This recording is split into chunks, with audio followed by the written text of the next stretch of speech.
this would be a good opportunity for us to just relax. Don't have to worry about how we say it, what we say, but it could be some things that we discuss that are important. First things first, let's talk about haircuts in the coronavirus. So, as you can see, I'm pretty scruffy. Do you feel like if you have access to either a bootleg barber or somebody in your house knows how to cut hair, that it's appropriate to get a haircut right now?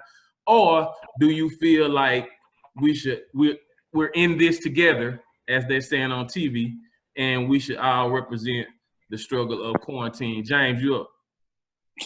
Are we talking from a scientific standpoint or just a feeling standpoint? What was the second one, or what standpoint? From your feelings or a scientific standpoint? We talk, hey, let loose, man. Give me both if you want. All right, so I have to deal with individuals every single day, right? And I have to acquire whether I'm doing something that's going to keep my associates, which I'm supervising currently about 350 people, right? I have to keep them employed. Not only do I have to keep them employed, I have to keep them safe. So when we're talking about safety and we're talking about different things, what we don't really put in play is what does the scientists really know? So when you're talking about hair and you're talking about a head and you're talking about different things, when we're looking at coronavirus and how sanitary barbers can be, or how easily or how close they are for how long they are, it's unsafe. It's just seriously unsafe.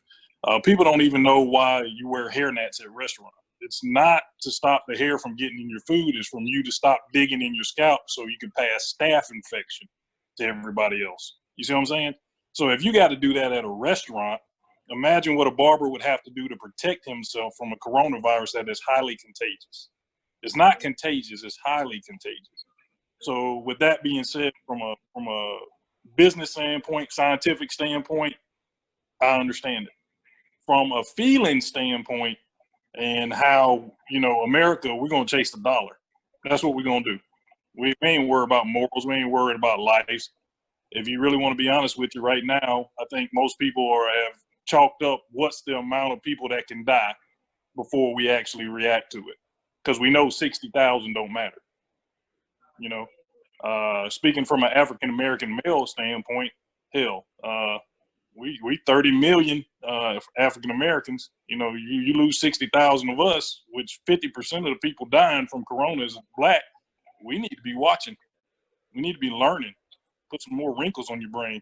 I'm bald, so not having a barber don't matter to me. And that's my take on it. And he used to have that good hair. All right, here we go. Chris, you up, baby? Well, I'm one of those guys that don't get chewed unless I get a haircut. So I keep my barber on speed dial, as you can tell. I just got freshly. So I keep my barber on speed dial. As far as the coronavirus, though, I would prefer to go to a barber shop and get my haircut. I know it's not safe, should I say. It's not safe for my barber to come to my house and do it, but it's safer than me going to the barber shop. So me not wanting to look like a rag doll all day, I actually picks up my phone and, hey, I make that phone. I'm not going to say I'm not thinking of the corona, but I'm glad that my barber actually is not thinking of the corona and actually don't mind getting that woman to come cut my hair. So if I got it good or what, but hey, I need a haircut today. I picked up the phone, he answered, actually couldn't come through, and I actually paid a little extra. So hey, maybe I just gave him hazardous pay, but hell, I got a haircut. You gonna get fresh and clean, basically. Hey, it is what it is. All right, B Money, you up, baby? I take my life's pretty simple, man. I just make it complex. Like for me personally, like it's not a necessity, it's a privilege to get a haircut. And to tell you the truth, like I look a little shabby, but that's fine, man. I'm like Samson, the strength's in my hair. So it's all good. Like for me personally, like it doesn't affect my how, I mean, to me it doesn't affect the way women look at me. I'm single, so I could be lying. Maybe it does. Maybe I deserved a little fresh haircut. But to me, like, it doesn't affect my day-to-day, and it doesn't affect, like, my mindset of who myself is. Like, I look in the mirror, I see it's like, yeah, this dude needs a haircut, but does it make him a different person? No. So, in all honesty, like, if I had a barber that I can just slip, like, an extra $20 to, they wear their mask, I wear their mask, we stay safe, I would do the haircut, but I don't need a haircut, if that makes any sense. So it hasn't really affected my day-to-day. And like, to tell you the truth, it hasn't even been in my thought process. Thank you. That's what's up. That's good feedback. So I'm not going to give an answer because I'm pretty much the one who's going to anchor everything. Again, tonight just a test run and just kind of give you guys an idea of what we got going on. Once we get more and more more and more popular, if you will, we're gonna go over to another program, and then I start to learn how to engineer and get some music in and bring some titles and all that in. But for now, we're gonna go to the next subject. Let's do some sports here. So Peyton Manning, quarterback, damn near every regular season record you can name. Hall of Fame, future is he a Hall of Famer yet? He already a Hall of Famer, right? He should be already in. It's already been 5, yeah. Okay. Tom Brady, all the Super Bowls. Which one and why? We're going to go the other way. No, we're going to go with Chris first. Go. Good question. Now, a lot of people want to take Brady because he had 6 rings. But I think Brady's 6 rings came with a better cast, should I say. Offensive coordinator, head coach, team. Peyton Manning had less and did more, in my opinion. Because Peyton Manning, in his coach days, had a great offensive weapon in James and his receiving core with Wayne and Marvin Harrison. But that was all they had. Defensively, all they had was Freeman. If we go to talking about the Patriots, the only place the Patriots was lagging on those teams was in the backfield. They had one of the best defense every time they won the Super Bowl. So if I had somebody to orchestrate my offense, I'm going to take Peyton. I take Peyton anytime, any day. Brady, on the other hand, I think perfected a system. And I think that's the Belichick system. So I'll wait and see this year what Belichick is going to do with his new quarterback. What his name is, Pigman, whatever, Pig. I don't even know what his name is. I've never even seen him play, but as far as Belichick is concerned, he can win with a no name. So he won 6 Super Bowls, his first no name. I'm going to see what he's going to do with his second no name. All right, remember, so we got Chris. Jimmy Garoppolo, Super Bowl contender. So we got Chris with Peyton Manning. That's good feedback. Here we go. We got Brad. Tom Brady, hands down, just on the counterpoint of what Chris was saying. Respectfully disagree. Peyton Manning comes into an offense. He's in a dome. He's not even worried about the elements. Just that and by itself, he's in a dome. He's not worried about the wind, the snow, the whatever. He looks to behind him. He's got number 28, Marshall Faulk. All right, Colts say peace to him. He looks behind him. He's got Andrew James. He looks to his right. He's got every time Marvin Harrison. He looks to the left. He's got Reggie Wayne.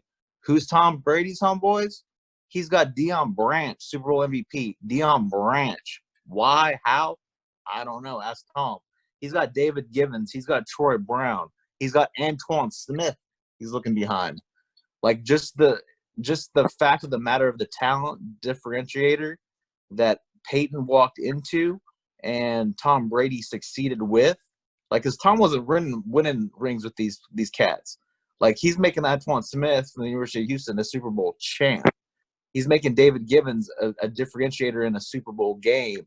He's making Deion Branch in Super Bowl lore 13 grabs against the Eagles. It's like, I mean, you're doing things I don't want to do. And this, like I said, this has nothing to do with just the elements.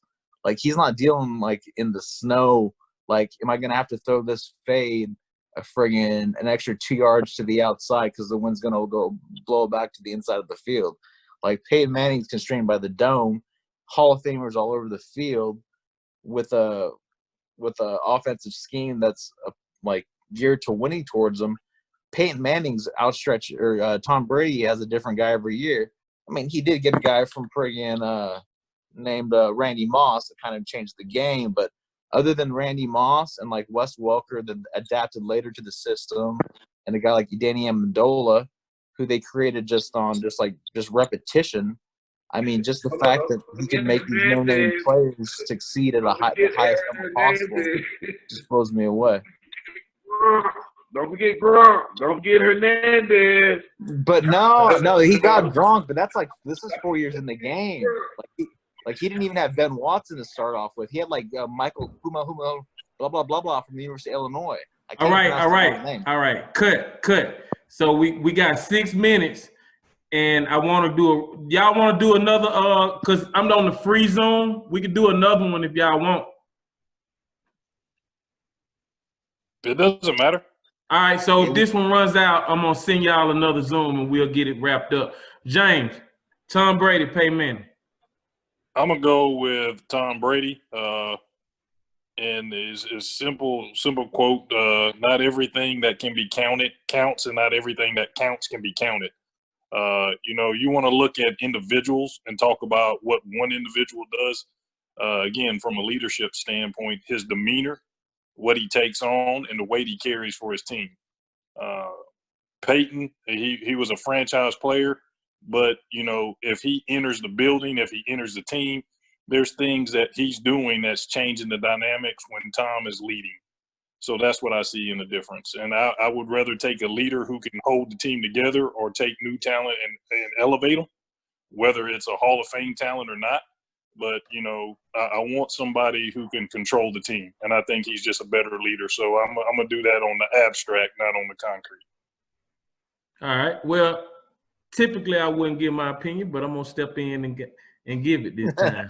And I'm going to make it more complicated and tie shit up. I'm going with Peyton Manning. The reason why is because Peyton Manning played with the Colts and was successful. I think he won a Super Bowl. Against Manning also. Let me finish. I was quiet while you talked. Go ahead. I ain't say nothing. And Peyton Manning also went to a team called the Denver Broncos. And, I think he won a Super Bowl there too. Tom Brady, that's true. A little fixed. Hey, it sounds like some feelings hurt. It sounds like, hey, can I get the same respect? Nah, two different systems. Two Super Bowls. That one looked a little bit. Hey, let's go back to what's your saying? Everything can be counted. Count. If you don't count it out. Yeah. We count. You can count that one. Hey, Brady don't get 5 wins this year. Brady won't get 5. So with Brady, it's to be determined. To be determined. If he finished the season, 5 wins. So I tied it up. I had to tie it up. Yeah, I wasn't gonna let y'all do my man like that. Hey, so look, we got 4 minutes. I wanted to thank y'all first for coming on. We're gonna do one more just to kind of go over the logistics. It'll be less talk show, but I think we got some good vibes going here. What I want to get is a consistency from all of y'all, because everybody got different things going on. What would be a good day for us to do? I think we need to do, what y'all think? One more trial run before we go live? That's up to you. I think we should do one more. What's a good day? I think you need to do a dummy run, pretty much. Just do a dummy run on how we're gonna do everything as far as topics and time. Yeah. The timing aspect. We'll talk about that on the next. We'll talk about that on the next call. What I really want to get accomplished right now before this time run out is the date. We got 2 minutes and 41 seconds. James, what's the best date for us to do it again for you? Date and time. If it's at an evening time, it doesn't matter. Anytime during the evening, as long as it's past 6 p.m., I'm good. Okay, Chris. I'm good with the 6 p.m. I've been made it back. Anytime after 6, yeah. Brad? 6 p.m. I mean, whatever the consensus is, 6 p.m. your time being 4 p.m. my time. 6:30 after 6 is what they said. Yeah, just whatever the consensus is, I can make it work. 7. Okay. Just tell me the day. 7 o'clock. Y'all want to do it tomorrow? I'm down. Good. 7 tomorrow. All right. I'm gonna get off and then send y'all the Zoom. Actually, you know what? Let's just end it on a good note. Let's end it right there. We'll come back tomorrow. All right. It's a pleasure talking to everybody. Huh? I just want to tell everyone it's a pleasure talking to everyone, and this is going to be a good thing. We're going to have a good rapport, and when we don't have a good rapport, it's going to be a better thing because we'll have a mutual respect. Real talk. I'm with that. Hey, you need to get you some earphones or something, man. Your mic garbage. No, I got them. I got some Bose right here. I ain't talking to you, Brad. Oh, my bad. I'm talking to Chris. Maybe I'm just farther back or something. I know I got a good microphone. You still can't hear me? Is the internet lagging to y'all? His is. His internet is lagging, right? Well, he does stay in Texas. Okay. So we want to give you that feedback, man. Get it together. We coming back tomorrow. Get you some earphones with a mic on it and your internet trash. You got to upgrade, bro. We can't go live with your internet like that.